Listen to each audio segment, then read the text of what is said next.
all I knew was church. I'm just an old church girl. That's all I knew. And so to put what I've been through without exposing individuals, that was kind of like my therapy.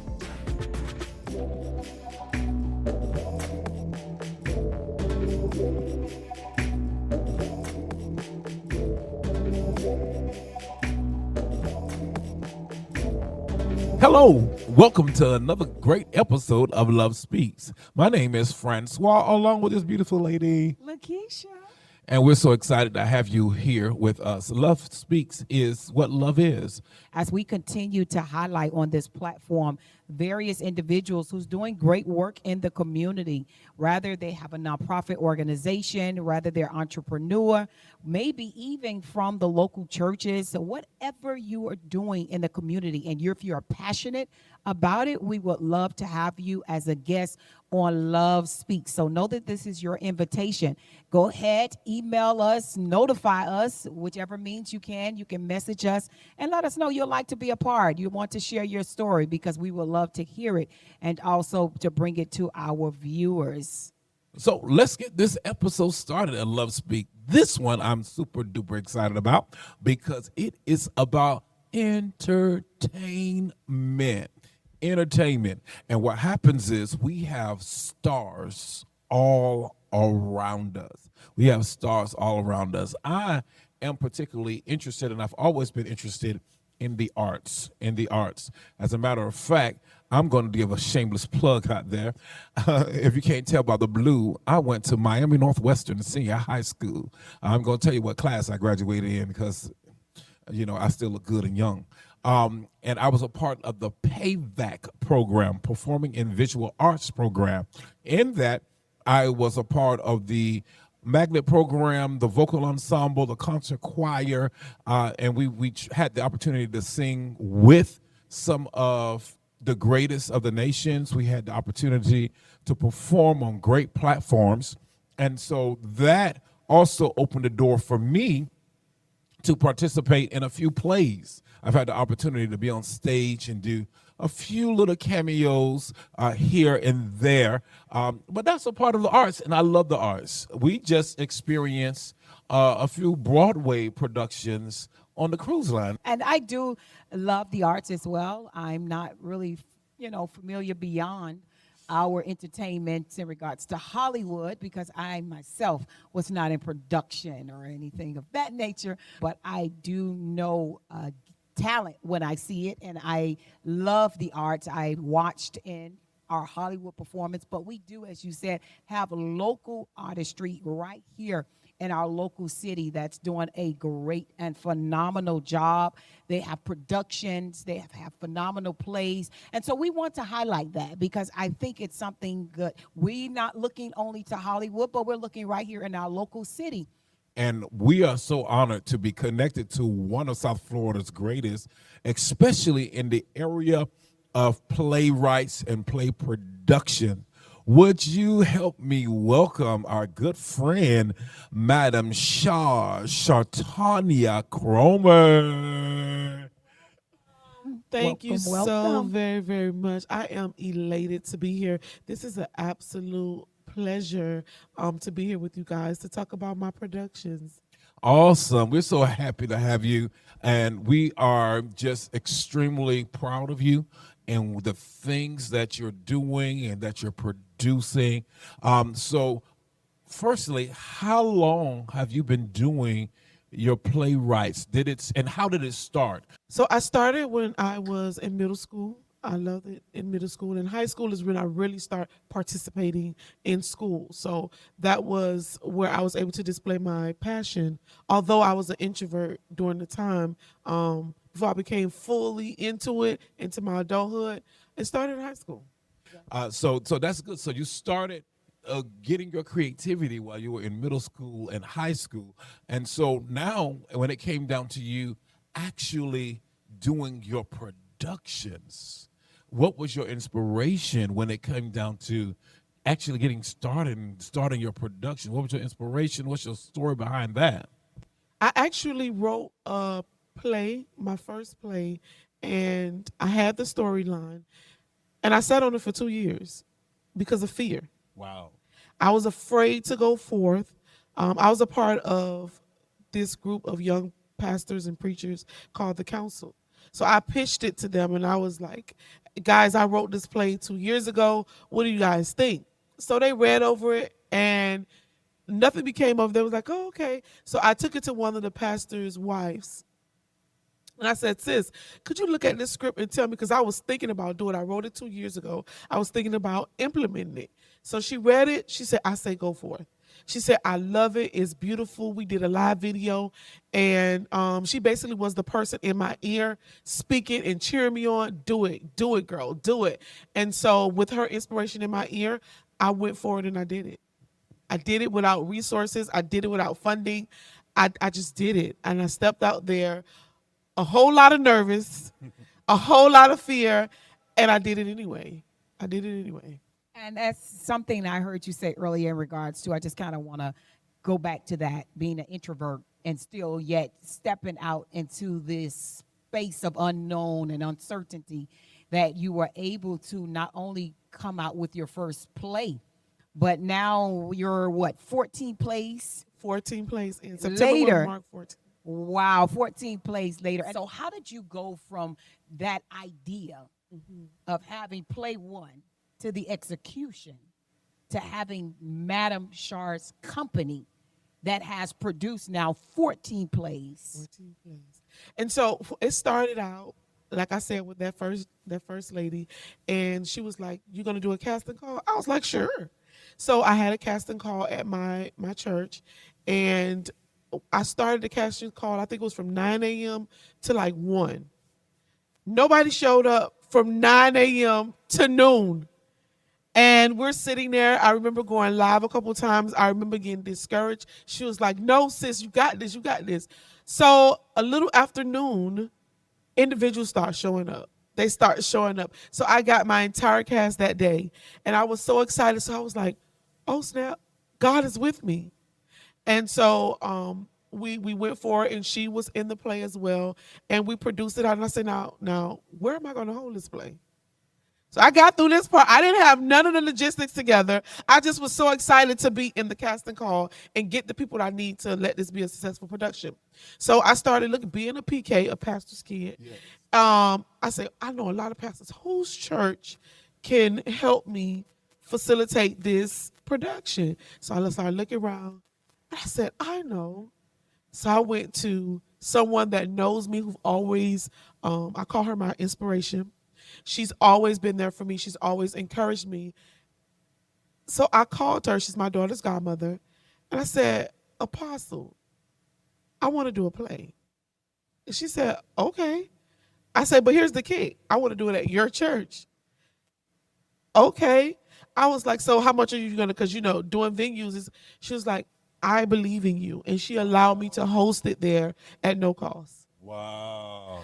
And so that was a huge for me. And I'm always indebted to hers, even though she's like, she don't count it as such, but I appreciate her for opening up her doors. And we were sold out. The first production was sold out. Wow. I heard the inspiration. So just the inspiration I hear from you, this is bigger than just a production and bigger than a play. For you, it was just that moment at that casting call when no one showed up, because somebody else would have given up at that third hour and say, okay, maybe God, you didn't call me to do, let's pack it up and let's go. But I hear the inspiration in your story. It's production for you, but as you said that, it's just make my baby leap and say, wow, this is more than production. This reaches across every aisle. It reaches across, every endeavor, every vision, every idea that we have. Don't give up. And so it was just great hearing that part of your story, because we see the outside, we see the production, we see the demonstrations of it, but nobody knows the story. Nobody knows the behind the scenes. And so it's good to hear the behind the scenes moment as that, because it brings hope now to me. And I know that hope is our future. And if we're going to continue to do anything, we must keep the hope. So thank you for sharing. Does any of your production depicts any of your personal life experiences? Actually, all of them. Thus far, all of them. every scene, every production, not every scene, but every production has a scene of something that has happened or transpired in my personal life. Something that I've overcame, something that I've endured. As I said earlier, I'm a PK, I'm a pastor's kid. So we see a lot of things behind the scenes. And so there were a lot of things that I saw, a lot of things that I heard by my grandfather being a bishop, his wife a first lady, and then my mom and my stepfather. So I've always, all I knew was church. I'm just an old church girl. That's all I knew. And so to put what I've been through without exposing individuals, I put it, that was kind of like my therapy. That was kind of like my therapy. Sometimes I find myself getting emotional as I stand back and I look at the scenes and the things that I went to prior. It comes back in my memory.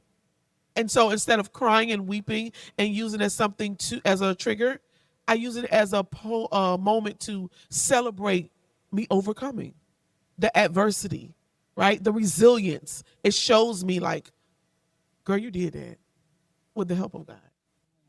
Wow, that's phenomenal. And then one of the questions I wanted to ask was, when we look at, did you get any inspiration from people like Tyler Perry and people like, oh my God, what's his name? I had his name at the tip of my tongue.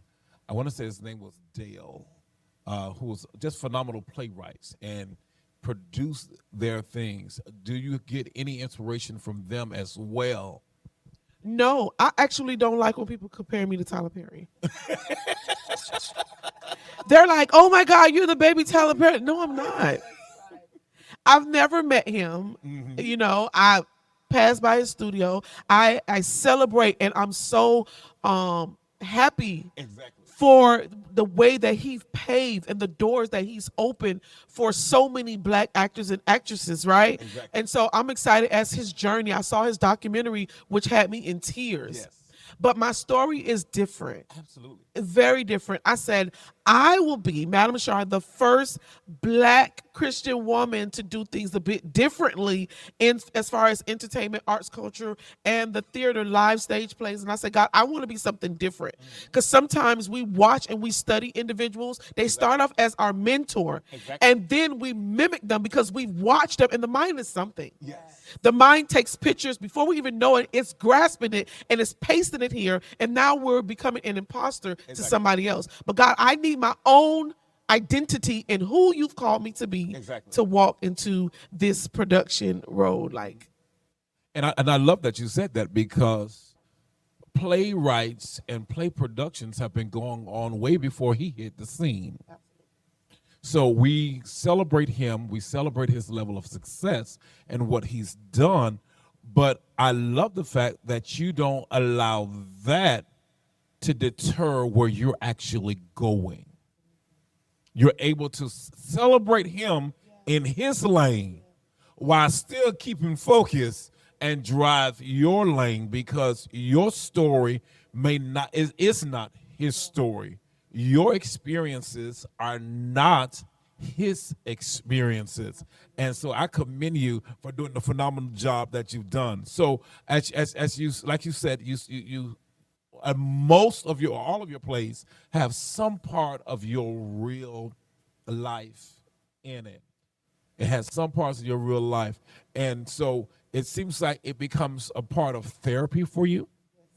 So that sounds good. So how do you cope with reliving the experiences through the scenes being played out before your eyes? it's moments of reflection and gratefulness and gratitude. The most emotional one we did, it was My Truth Was Not a Lie. And that production was about a young lady who mother was married to a preacher and the preacher was molesting the daughter. And so that production was a struggle for me. I thank God for where he brought me from, because a lot of times when a young person goes through something, it comes, you hear a lot of people talking about their inner child, getting in touch with their inner child these days, because a lot of things, a lot of traumas happen at that younger age. And so that happened to me when I was 12 years old.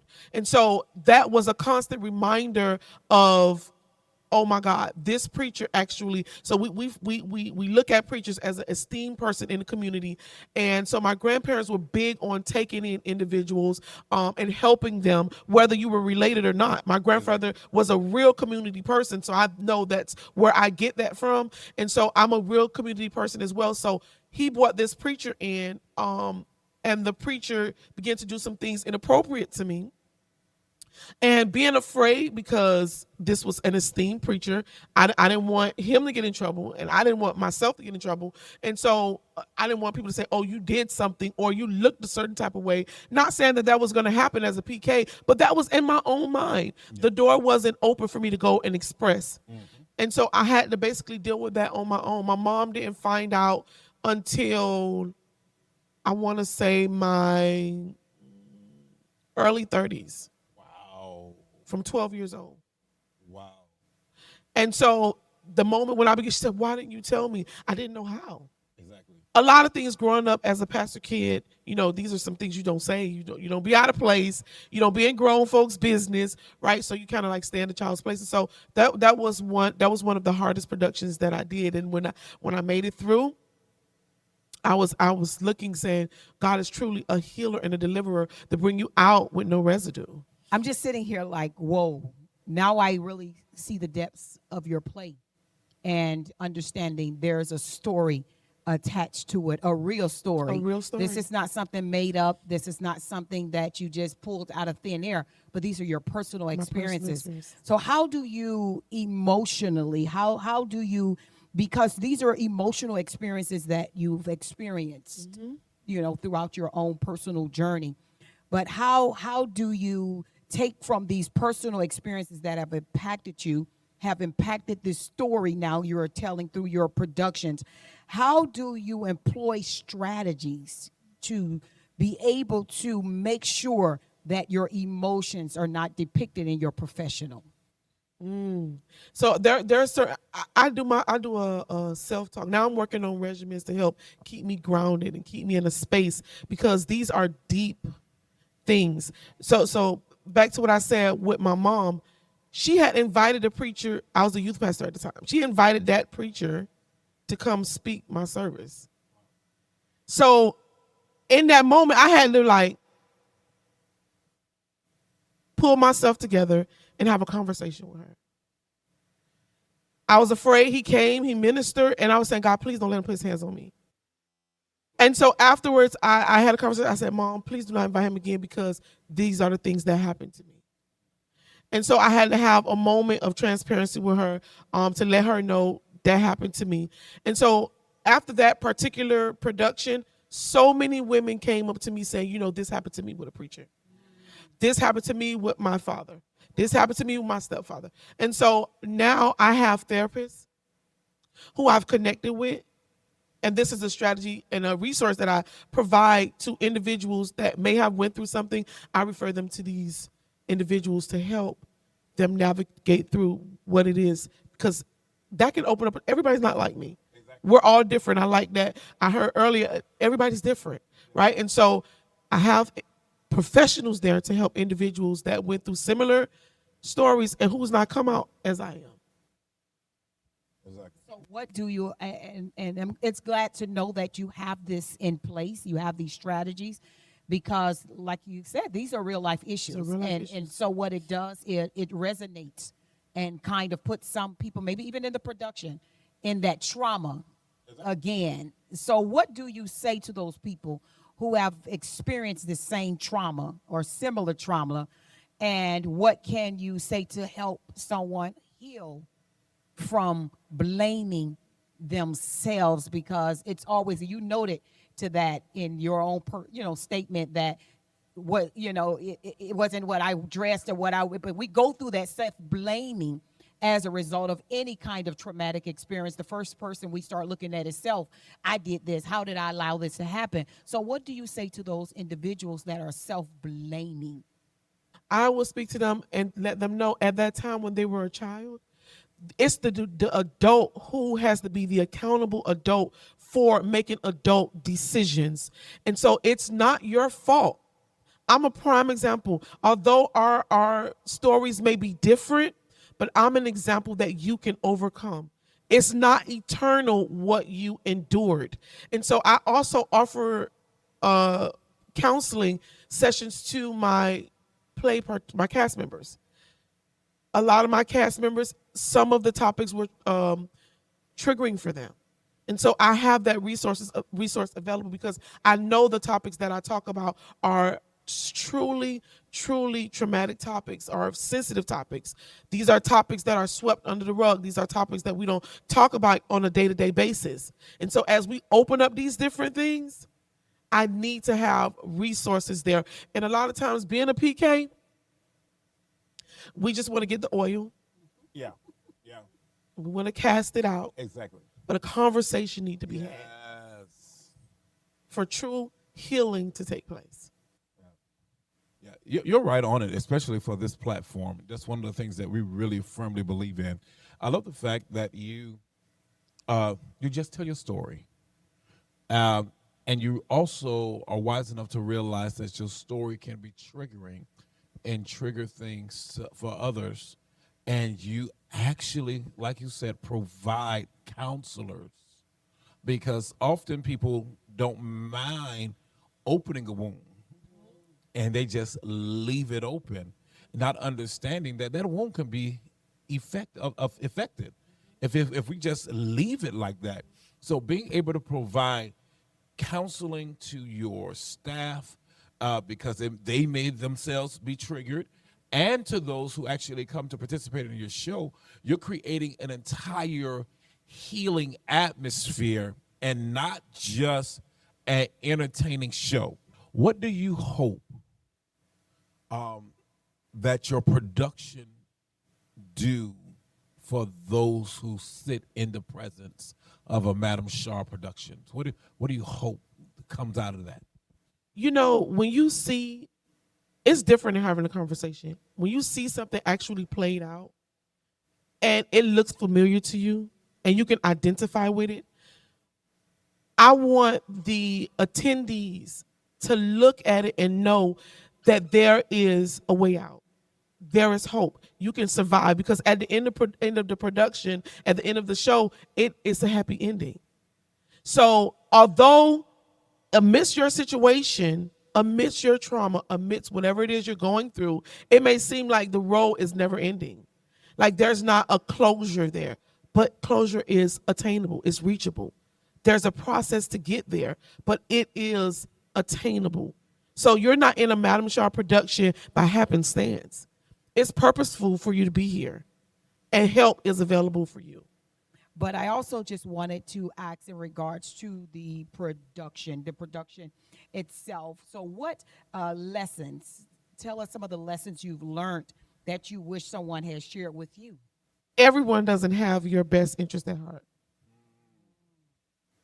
So I grew up in such a loving, caring home. I thought like, I never wanted to believe the negative in a person. And so I didn't know to the extent of how people would pray up under you, PREY, as hint to my upcoming production, will pray up under you to gather everything and copy you to the T. And then because their platform is greater than yours, they implement. And so when you see that before your eyes, that can be very hurtful. And so I wish that someone would have told me to be more cautious and not accept everybody in so quickly. With all of this you're doing, what about self-care? How do you manage your time, your production and book writing? But not only that, you are a senior pastor as well. So what, tools or resources you use for your self-care and time management? In the beginning, I really didn't focus on self-care for myself. Before mental health it's always been around before it became as open as it is now. I didn't know I was already walking into that role. So currently, I facilitate and teach individuals how to care for and interact in traumatic situations. I'm a youth mental health first aid instructor.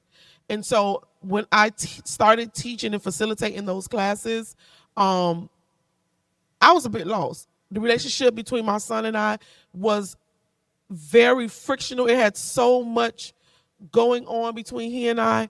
And after taking the class, becoming certified, and then becoming a facilitator, it helped me to align and put things into perspective.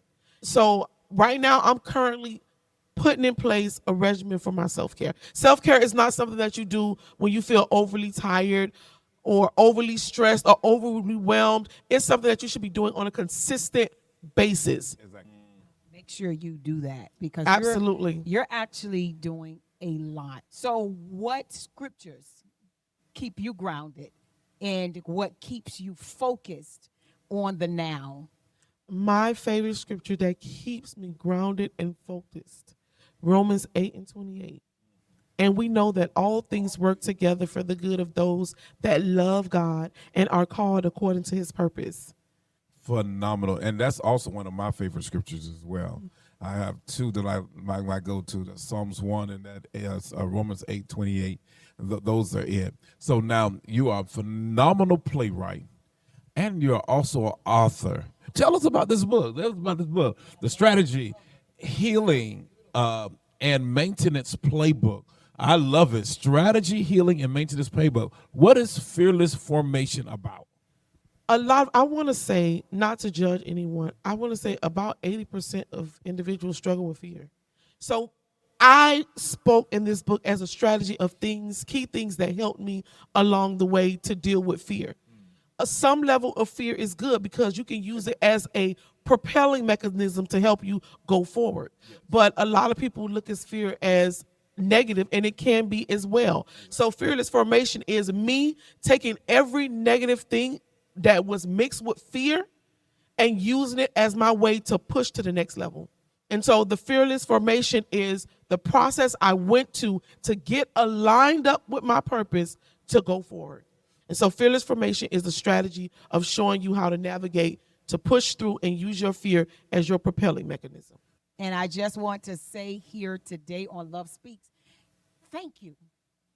Thank you for being a predecessor. Thank you for being the path that is leading so many others out of that place of brokenness, that place of fear, that place of doubt, that place of pain and trauma. You're that voice. Exactly. And I just wanted to add on to that because I know that there is a difference between fear and the spirit of fear. Because natural fear is okay because natural fear is protective. It tells you to go the opposite way for your own personal safety. But the spirit of fear would stop you from reaching for your goals, stop you from trying harder, stop you. And so this fearless formation, you said strategy, healing, and maintenance. Can I ask what's at least one strategy? One of the strategies after because a lot of times we have that one hit wonder or we have something that's a grand, phenomenal thing. And so I always revert back to this strategy of giving back. Where can we get this great book? The book is available on Amazon. Yes, and talk about the upcoming play and where can they purchase tickets, start purchasing those tickets early. This next play is I'm Praying for You, PREYING. The tickets are available online or you can reach out to one of the cast members. The tickets are available online at ROCCSmove.com. And you can purchase your tickets there. You can see all of my upcoming productions on there, all of the different things that I'm doing in the community. Well, I think that's about wraps it up for Love Speaks. And this episode, you can hear the love speaking through our Madam Sharr, Miss Shatanya Cromer, who's doing a phenomenal job. And so connect. So make sure you like, share, and tag somebody, hit the notification button to get more future episodes of Love Speaks just like this. We appreciate you. Until next time, thank you for being a pillar in our community that does a phenomenal job bringing faith, inspiration, and entertainment. Clean entertainment. Clean. Entertainment. Won't he make you? Clean entertainment. Clean Thank you. entertainment.